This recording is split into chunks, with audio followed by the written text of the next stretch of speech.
Let me tell you that when we first heard about the COVID pandemic and what was happening in China, the information that I got from the Chief Health Officer was that we were looking at potentially tens of thousands of Queenslanders losing their lives.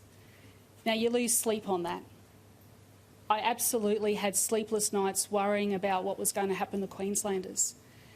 The Chief Health Officer told me we needed to immediately call a state of health emergency, and that's what I did at the end of January. We were the first state to do that. I spoke to other premiers, I called for a national cabinet meeting, and my calls went unanswered. But you only have to look at what's happened in Victoria with the second wave, and Lisa, to your point, thankfully we've only had 6 deaths here, but there's 6 people who've lost their lives. In Victoria, more than 700 people have lost their lives.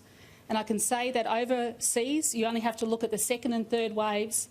They're saying that Europe is about to have its bleakest winter. Be under no illusion, COVID can happen at any time if we don't keep our robust quarantine system, which we do have in Queensland. And we've seen 18,000 international arrivals that have come back through hotel quarantine. And my job is to keep that safe. And we had to act quickly, and we acted as a nation. Everything was shut down for that 4 to 6 week period.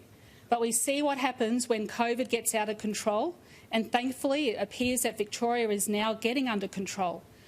But the Leader of the Opposition called for the border to be open 64 times.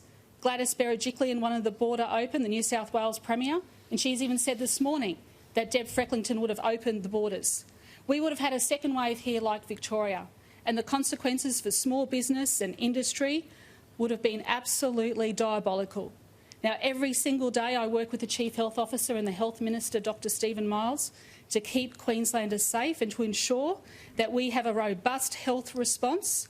And as I said, in the midst of this pandemic, now is not the time for change.